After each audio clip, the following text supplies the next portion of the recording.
Growing up in a small town with folks who believed in hard work over anything fancy, I was your typical girl next door, Margie. My family wasn't rich, but we were happy, and they instilled in me the value of hard work from a young age. After college, chasing a slice of independence, I moved to a bigger city, a place that felt like a different world. It was there my life took a turn I never saw coming.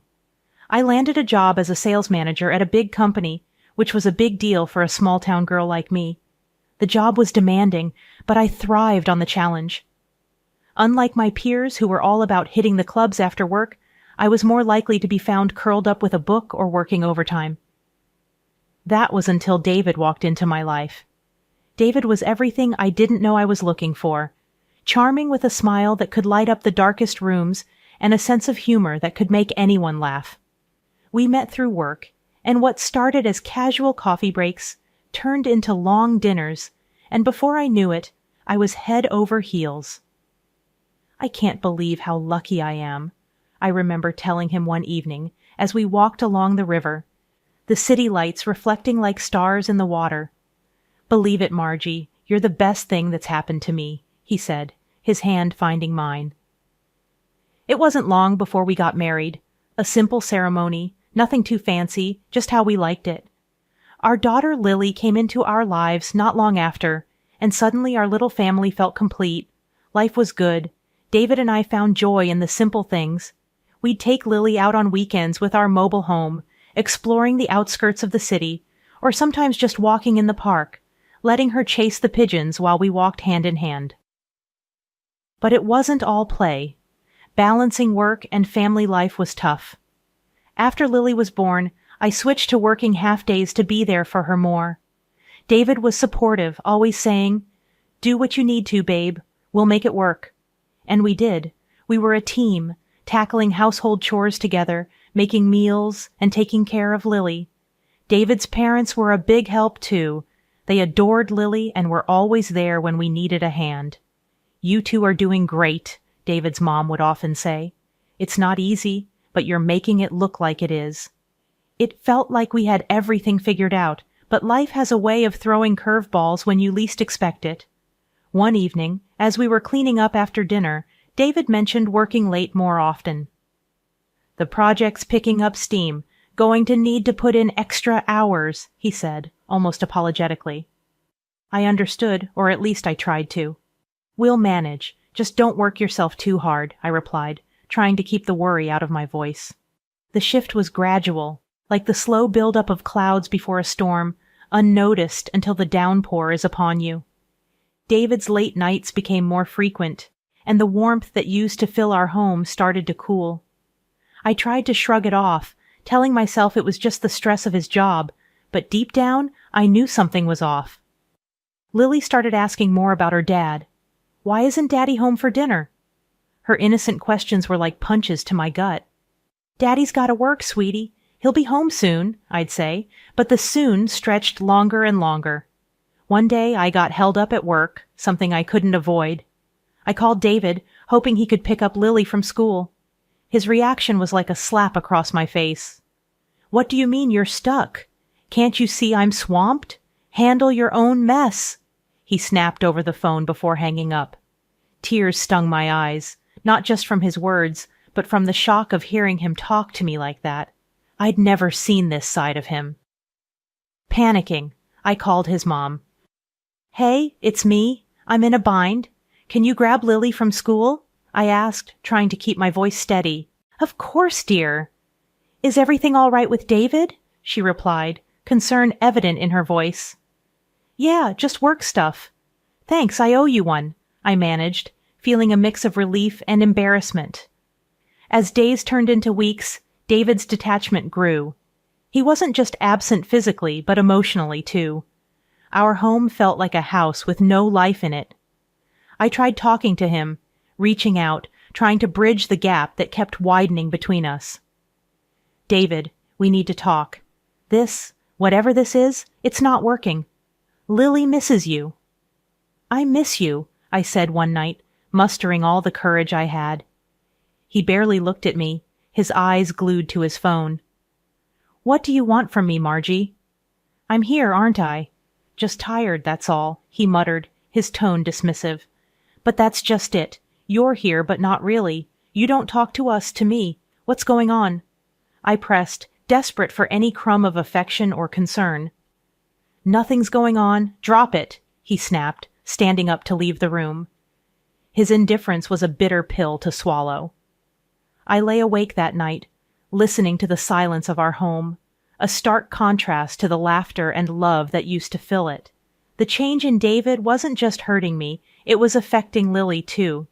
She became quieter, her bright spark dimming with each day her father pushed us away.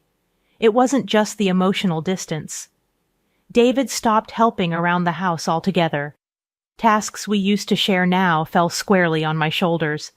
I felt like a single parent. Why doesn't Daddy play with me anymore? Lily's voice broke through my thoughts one evening as I washed the dishes. I turned to her, forcing a smile. Daddy's just busy, honey. But we can play, what do you say?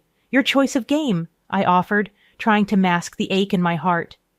She nodded, a small smile on her lips, but her eyes were searching, looking for the father she adored and missed. The divide between us grew, and with it, my loneliness. I turned to David's parents for support, spending more time at their place just to feel some connection to the man I married. They noticed the change too, but were at a loss on how to help. It's just a rough patch, dear. Every marriage has them. David's mom tried to reassure me, but her eyes told a different story, one filled with concern and uncertainty. As the days passed, the silence in our home grew louder, a stark reminder of the rift between David and me. I clung to the hope that maybe, just maybe, things could go back to how they were, in a desperate attempt to break through the ice that had formed around us. I planned a surprise. I bought tickets to a local music show, thinking it could reignite the spark we once had. The moment I told David about the surprise, his reaction was far from what I had hoped for. A music show? Seriously, Margie? You know I'm swamped with work. I don't have time for this, he said, barely looking up from his laptop. But it's been ages since we did something as a family. Lily would love it, and I thought it could be a nice break for us together, I replied, trying to keep my voice steady despite the hurt his words caused. Great. Another thing to add to my never-ending to-do list. Thanks, but I'll pass. You two go and have fun, he said dismissively, turning his attention back to his work. I stood there feeling like a fool. The rejection stung, not just because he didn't want to go, but because it felt like he didn't want to spend time with us at all. Lily, sensing the tension, came over and tugged at my hand. Is Daddy not coming with us, Mommy? She asked, her big eyes filled with confusion. I forced a smile, bending down to her level. It's just going to be a girls' night out. We'll have fun, just you and me, I said, trying to sound more excited than I felt. Lily nodded, though I could tell she was disappointed. It broke my heart to see her having to adjust to this new version of her father. As David's absences became more frequent, I found myself fighting a lonely battle to keep our family together. He started leaving for the entire weekend, claiming work demanded it. I confronted him one evening. Another weekend, David. This is getting ridiculous. You're never home anymore. Lily keeps asking about you. Look, I don't need this right now, Margie. Work is crazy, and I'm doing the best I can. Maybe if you were a little more understanding instead of constantly nagging, things would be better, he retorted, his words dripping with annoyance. Nagging? I'm trying to have a conversation about our family, about us. You're hardly here, and when you are, you're like a ghost. How is that fair to Lily or me? I shot back, my frustration boiling over. Just leave it, Margie. You wouldn't understand, he said before walking out, leaving me standing there, fuming and feeling more alone than ever. The evenings he claimed to spend with colleagues stretched later and later, and I couldn't shake the feeling that there was something more he wasn't telling me. The loneliness was suffocating, and I found solace in the only place I could, with Lily and David's parents. During one of our dinners at David's parents' house, his mother noticed my subdued mood. Margie, dear, you barely touched your food. Is everything all right? She asked, her voice full of concern. I hesitated, not wanting to burden her with my problems, but the words spilled out. I feel like I'm losing him, and I don't know what to do. He's always working or out, and when he's home, it's like he's not really here. Lily misses him, and I miss my husband. David's father, who had been quietly listening, chimed in. Have you tried talking to him? Really sitting him down and telling him how you feel? I let out a humorless laugh. Talking to David, it's like talking to a wall these days. He doesn't listen, or worse, he gets angry. I'm at my wit's end here. David's increasing late nights and vague excuses pushed me to a decision I never thought I'd make. Hiring a private investigator felt like crossing an invisible line, but the need to understand his actions overshadowed my reservations. Weeks went by with a strange mix of anticipation and dread until the unexpected happened. Our anniversary was approaching, and David surprised me with an invitation to celebrate at an upscale restaurant, promising a weekend together just like old times. I couldn't hide my excitement. Really, David? Just us, like before? I asked, hardly believing the shift in his attitude. Yeah, thought it'd be nice. A break from all the craziness, he replied, his tone casual, almost nonchalant. With renewed hope, I arranged for David's parents to look after Lily, sharing my joyous news. The day arrived with a mix of nerves and excitement.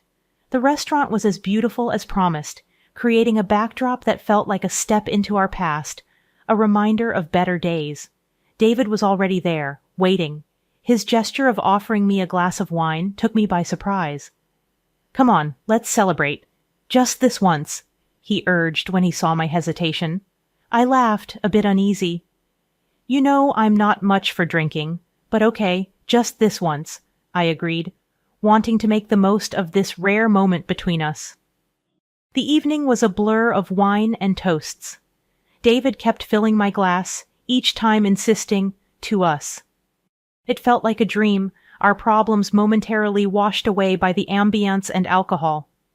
But as the night wore on, I felt increasingly unwell, a heaviness dragging me down into a drowsy haze. David, I don't feel so good. I think I need to lie down, I mumbled, struggling to keep my eyes open. Don't worry, I got you. Let's get you home, he said, his voice distant as he helped me into the car. The world outside the car window slipped into darkness as I fell into a troubled sleep, only to be jolted awake by a sudden stop. The air was cold, and I was barely conscious when David dragged me out of the car and onto a bench.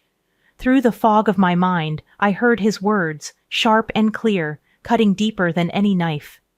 You're just so tiring, Margie. Always there, always expecting so much. I can't do this anymore. His words were a cruel echo in the darkness as I tried to process them, but my body wouldn't cooperate. The world spun, and I felt myself slipping away, his voice the last thing I clung to before darkness claimed me completely. Waking up in the clinic was like trying to piece together a puzzle with half the pieces missing. The pounding in my head matched the confusion swirling through my mind. There, beside me, stood my mother-in-law, her face etched with worry. You're awake, thank God, she sighed, a hand clutching her heart. We found you in a bad part of town. No bag, no ID, nothing. What on earth happened? I tried to sit up, the effort sending waves of nausea through me. I was with David. We had dinner for our anniversary, I managed, the words sounding hollow even to me. Her brows knitted in confusion. But that can't be. David's been out of town. He called yesterday to check on Lily, said he was sorry he couldn't be here. That didn't make any sense. My head spun, not just from the pain, but from the stark disbelief. But he was there. We had dinner. I trailed off, the reality sinking in. My own husband's actions were a mystery, his alibi a lie. Let's get you home. We can sort this out later. How's Lily? That was the first coherent thought I had. My daughter, my little girl, was she okay? She's fine, dear. Been asking for you. Let's get you better so you can see her, she reassured me, helping me to my feet. The days that followed were a blur of rest and whispered conversations. I stayed with my mother-in-law, the atmosphere charged with unasked questions. Once I felt stronger, I knew what I had to do. I called the detective I had hired weeks ago, the one I hoped would shed light on David's mysterious behavior. "Margie, I have the report. We need to meet." The detective's voice was grave over the phone, promising answers I wasn't sure I was ready for. I met him at a quiet cafe. The envelope he handed me felt like it weighed a ton. "What's in here?" My voice was barely a whisper, fear and anticipation battling within me. "Take your time with it. It's a lot to process," he cautioned, his eyes not hiding his concern. Back at my mother-in-law's house, I braced myself for the worst. The envelope contained photos, receipts, a detailed account of David's comings and goings, evidence of a life I was not a part of, a betrayal laid bare on paper. My hand shook as I absorbed every word, every image. This was the proof of the lie my marriage had become, the man I thought I knew, the life I thought we had built together. It was all a facade. As I drove to the address the detective had given me, my mind was a whirlwind of emotions. Anger, betrayal, but above all, a fierce determination to confront the truth. The evening air felt heavy as I parked outside the nondescript apartment building. With each step towards the door, my resolve hardened.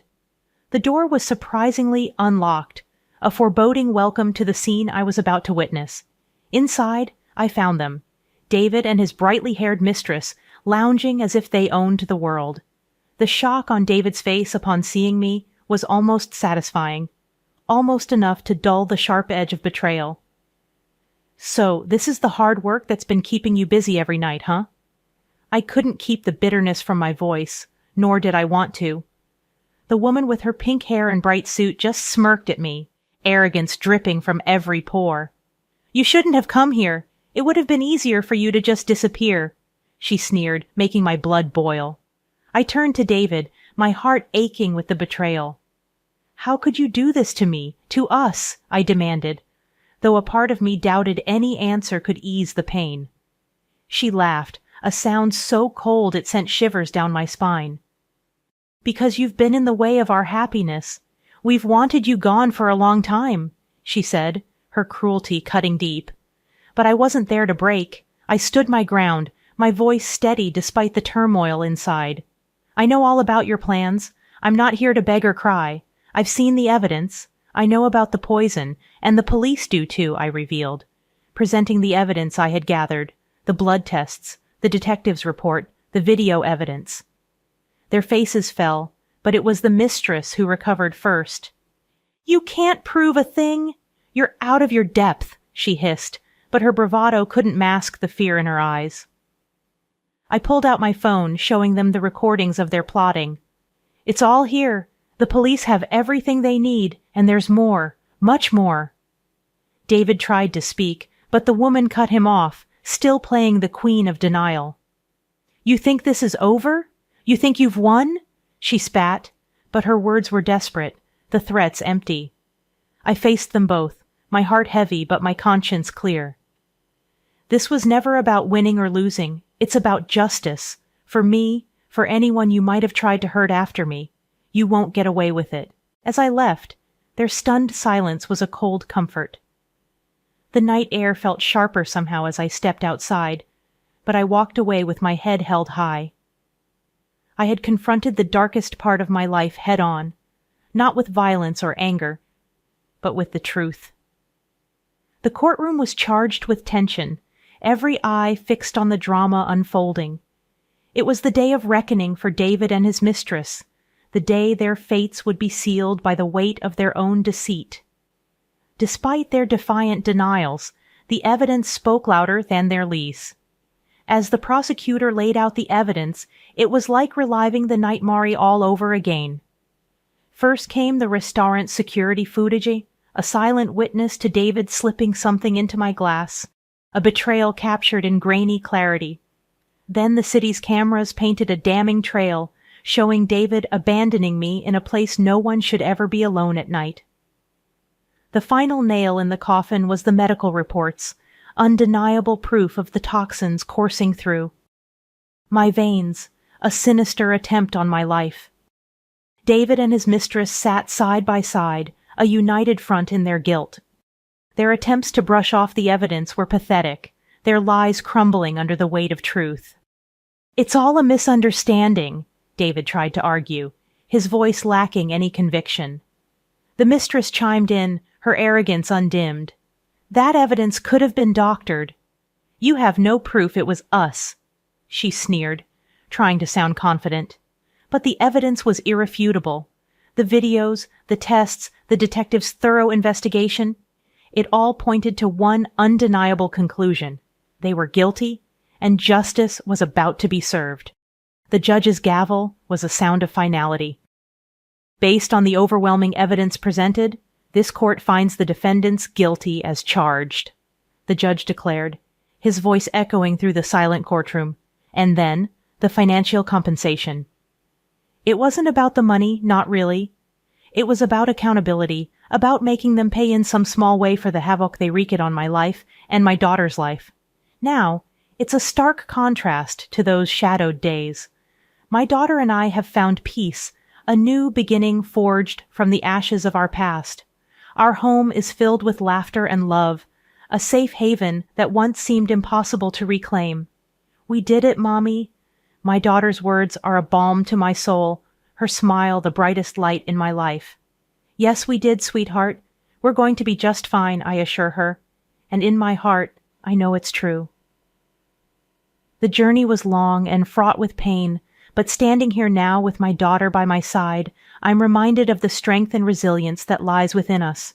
We've weathered the storm and emerged stronger, ready to face the future with hope and courage. David's parents, once figures I respected and admired, showed their true colors in the aftermath. They were devastated by their son's actions, heartbroken by the betrayal and harm he caused. The day they decided to cut ties with him and rewrite their will, leaving everything to Lily, my daughter, was a day I'll never forget.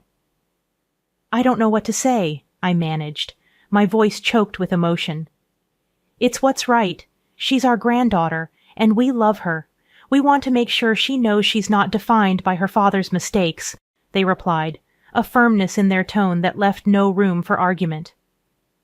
Life since then has been a series of adjustments, of finding our footing in this new reality. I went back to work full-time, diving into my role with a renewed sense of purpose.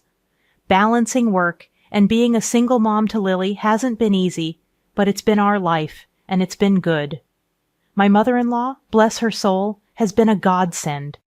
She stepped up in ways I couldn't have imagined, becoming not just a caregiver for Lily, but a pillar of strength for me.